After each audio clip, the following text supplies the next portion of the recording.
Hello friend, आपका जे study classes में स्वागत है। आज का हमारा टॉपिक रहेगा हाफमैन अमोनोलाइसिस तथा गैब्रियल थैलामाइड संश्लेषण अभिक्रिया क्या होता है, इसके बारे में हम आपको आज बताएंगे। ठीक है, तो फर्स्ट टॉपिक हमारा रहेगा क्या, हाफमैन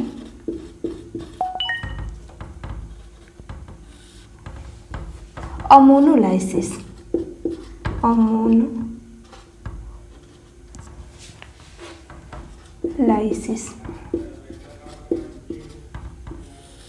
ठीक है, तो देखिए हाफमैन अमोनोलाइसिस क्या होता है, इसके बारे में हम लोग जानेंगे।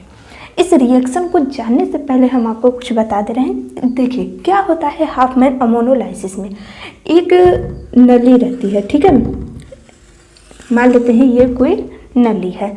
ठीक है, इसमें क्या होता है, ध्यान दीजिएगा यहाँ पे, इसमें क्या होगा कि हाफमैन अमोनोलाइसिस नाम से क्या स्पष्ट हो रहा, अमोनो है तो क्या होगा, अमोनिया आएगा। ठीक है, तो इस नली में हम क्या करते हैं, अमोनिया लेते हैं और इसके साथ कोई एल्किल हाइलाइड लेते हैं। ठीक है, तो एल्किल हाइलाइड में हम मान लेते हैं R, एल्किल हो गया, हाइलाइड में हम X मान लेते हैं। अब यहाँ पर R क्या है, R है कार्बन की श्रृंखला है। ठीक है, कार्बन जितने कार्बन लेने हैं ले लीजिए, और उसको मतलब इस कार्बन की श्रृंखला को हम कम्प्लीटली रूप से R से डिनोट कर दिए हैं। और यहाँ पे ये जो X है, इस X को हम क्या कहते हैं, फ्लोरीन, क्लोरीन, ब्रोमीन, आयोडीन। ठीक है, इनमें सब कुछ भी ले लीजिए। तो हम क्या करते हैं, एक नली लेते हैं, उसमें अमोनिया और एल्किल हाइलाइड को कितना ताप पर हम इन दोनों को, ठीक है, 100 डिग्री सेल्सियस ताप देते हैं। ठीक है, जब हम इसमें क्या करते हैं, इस नली में अमोनिया और एल्किल हाइलाइड को 100 डिग्री सेल्सियस ताप देते हैं, तो क्या होता है, जो भी परिवर्तन होगा उसे हम लोग क्या कहेंगे, हाफमैन अमोनोलाइसिस। ठीक है, तो हमें बस यही देखना है कि हाफमैन अमोनोलाइसिस में क्या होता है। देखिए इसमें क्या होगा, अमोनिया है, अमोनिया प्लस R, मान लेते हैं यहाँ पर X। ठीक है, X है। अब इसमें क्या होगा कि जब इन दोनों को हम रखेंगे इस नली में, इतना ताप देंगे तो ये दोनों क्या होता है, आपस में रिएक्शन कर जाते हैं। जब आपस में रिएक्शन करेंगे तो क्या होता है कि अमोनिया का ये जो हाइड्रोजन है इसके X के साथ बाहर निकल जाता है, बना क्या लेगा, HX प्लस। अब यहाँ से X चला गया तो R का बॉन्ड खाली रहा, और यहाँ से क्या हुआ, NH2 बचा, क्योंकि एक हाइड्रोजन बाहर निकल चुका है। तो क्या होता है, ये दोनों आपस में जुड़ जाते हैं और बना क्या लेते हैं, NH2। अब यहाँ पर हम लिखते हैं R। ठीक है, RNH2, इसे हम लोग क्या कहेंगे, इसे हम लोग कहते हैं प्राइमरी एमीन। ठीक है, इसे हम लोग क्या कहेंगे, प्राइमरी एमीन, प्राथमिक एमीन कहते हैं। क्यों कहेंगे, क्योंकि NH3 मतलब N ने 3 बॉन्ड बनाया था हाइड्रोजन के साथ। ठीक है, तो इसमें से कोई भी एक हाइड्रोजन हट करके अगर एल्किल समूह जोड़ देता है तो इसे हम लोग कहते हैं प्राइमरी एमीन। दूसरा हाइड्रोजन हट जाए और यहाँ पर कोई एल्किल समूह जोड़ देता है तो इसे हम लोग कहते हैं सेकेंडरी एमीन। अगर यहाँ पर कोई तीसरा आकर के जुड़ जाए तो इसे हम लोग क्या कहते हैं, टर्शरी एमीन। ठीक है, तो इसमें क्या होता है, जब इतने डिग्री सेल्सियस ताप पर ये दोनों आपस में रिएक्शन करते हैं तो प्राइमरी एमीन देता है। फिर क्या होता है, अब ये जो RX है ये क्या है, एक्सेस में है, बहुत ही अधिक होता है।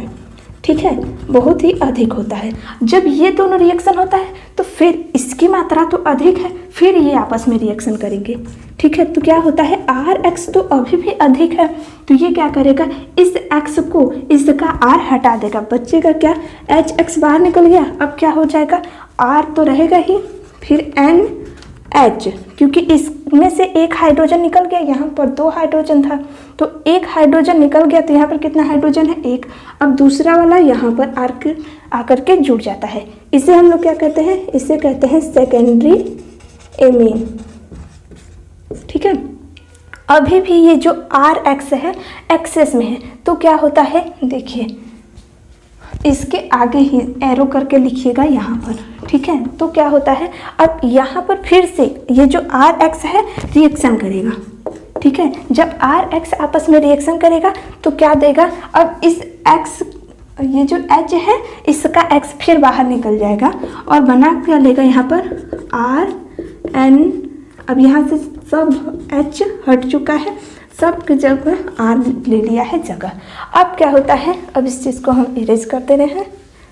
अब देखिए क्या होता है, अभी भी ये जो R है एक्सेस में है, ठीक है। RX जो है एक्सेस मतलब बहुत अधिक है, तो क्या होता है ध्यान दीजिएगा यहाँ पे, RX जब अधिक रहता है तो ये लोन पेयर जो है यहाँ पर इस स्थान पर भी आ जाता है और क्या बना लेता है, ध्यान दीजिएगा यहाँ पे R तो रहेगा ही, N भी रहेगा, यहाँ पर R, यहाँ पर R, ठीक है। इतना तो पहले ही थे।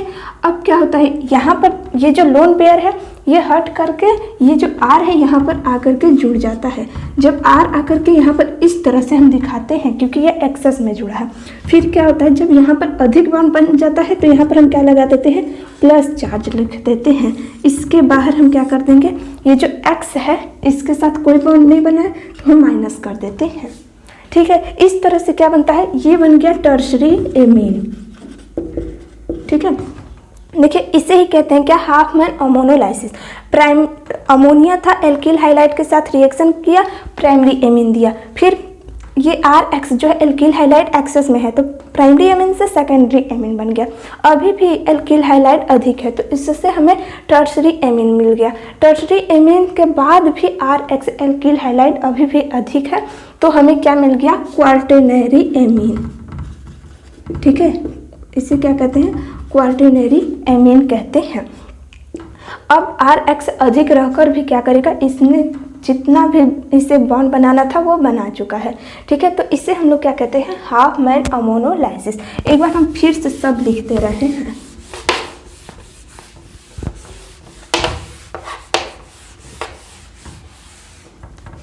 देखिए यहाँ पर क्या होता है, अमोनिया रहता है, अमोनिया ने एल्किल हाइलाइट के साथ रिएक्शन किया, क्या देता है RNH2। अब यहाँ पर हम क्या दिखाते हैं, ये जो है HX बाहर निकल गया, फिर क्या होता है, फिर RX आकर के रिएक्शन करेगा, फिर यहाँ से HX बाहर निकल जाता है और क्या बना लेता है R2, हम इस रूप में भी लिख सकते हैं NH, ठीक है। फिर क्या होता है, अब फिर क्या होगा, इसमें RX से रिएक्शन करेगा और क्या होगा, यहाँ से HX निकल जाएगा, HX बाहर निकल जाएगा तो यहाँ पर क्या हो जाएगा R3N, ठीक है। यहाँ पर लोन पेयर हो जाता है। अब क्या होगा, फिर से RX जो है यह फिर से यहाँ पर आएगा रिएक्शन करने के लिए तो यहाँ पर क्या हो जाता है, R3 रहता है, N प्लस के रूप में आ जाता है, यहाँ पर R4 हो जाएगा और यहाँ पर X माइनस आ जाता है। इस तरह से ये है हाफ मैन अमोनोलाइसिस। यहाँ पर आप लिख सकते हैं प्राइमरी एमीन, ये होता है सेकेंडरी एमीन, ये होता है टर्शरी एमीन, ये होता है क्वार्टेनरी एमीन, ठीक है। तो ये रहा हाफ मैन अमोनोलाइसिस, पूरा एक लाइन में कंप्लीट हो गया। कैसे हुआ हमने आपको बता दिया। क्या हुआ था, एक हमने नली लिया, उसमें हमने क्या किया, अमोनिया और एल्किल हाइलाइट को लिए और उसमें से हमने क्या किया, टेम्परेचर कितना रखा, 100 डिग्री सेल्सियस। जब हम 100 डिग्री सेल्सियस रखते हैं तो ये दोनों आपस में रिएक्शन करते रहते हैं, लास्ट में हमें इतना प्रोडक्ट मिल जाता है, ठीक है। तो इससे हम लोग क्या कहते हैं, हाफ मैन अमोनोलाइसिस। इतना नोट कर